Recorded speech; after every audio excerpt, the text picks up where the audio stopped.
Hi hello. നമ്മളിപ്പോൾ ഉള്ളത് ചൈനയിലെ ഒരു സോഫ മേക്കിംഗ് ഒരു ഫാക്ടറിയിലാണ്. ഇവിടെ സോഫകൾ നിങ്ങൾ ബാക്കിൽ ചെയ്ത് വെച്ചിരിക്കുന്നത് കാണാം. ഇതിൻ്റെ സ്ട്രക്ചറാണ് ചെയ്ത് വെച്ചിരിക്കുന്നത്, വുഡൻ സ്ട്രക്ചേഴ്സ്. ഇത് പൈൻവുഡ് സ്ട്രക്ചറും അതിലെ ഫോമാണ് ചെയ്തിരിക്കുന്നത്.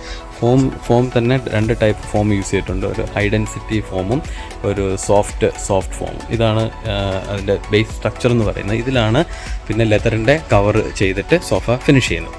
പുറകെ കാണുന്നത് ഇതിൻ്റെ ഫോം സ്റ്റോക്ക് ചെയ്തിരിക്കുന്ന സ്ഥലമാണ്. ഇത് ഫോം കട്ട് ചെയ്യുന്ന മെഷീനാണ്. ഈ മെഷീനിലാണ് ഫോം കട്ട് ചെയ്ത് ഷേപ്പാക്കിയിട്ട് സോഫയുടെ സൈസുകളിലേക്ക് കട്ട് ചെയ്തെടുക്കുന്നത്. ഇവിടുത്തെ ഒരു പ്രത്യേകത എന്ന് വെച്ചാൽ ഇതുപോലെയുള്ള വലിയ ഹൈ ഡെൻസിറ്റി ഉള്ള ഇതിപ്പോൾ ഒരു 10 ഇഞ്ചസൊക്കെ ഉള്ള ഫോമുകളാണ് കാണുന്നത്. ഒറ്റ സിംഗിൾ ഫോമായിട്ടാണ് യൂസ് ചെയ്യുന്നത്. സാധാരണ ചെറിയ പീസുകൾ ഒട്ടിച്ച് വലിയ സൈസിലാക്കി എടുക്കാറാണ് പതിവ്. പക്ഷേ ഇവർ അത് ഒറ്റ സിംഗിൾ ഫോമായിട്ട് തന്നെ യൂസ് ചെയ്യുന്നുണ്ട്. അത് കുറച്ച് കൂടുതൽ ക്വാളിറ്റിയാണ്. കുറച്ച് നാൾ കഴിയുമ്പോൾ അത് പൊളിഞ്ഞു പോകാനോ അങ്ങനെയൊന്നുമുള്ള ചാൻസ് ഇല്ല.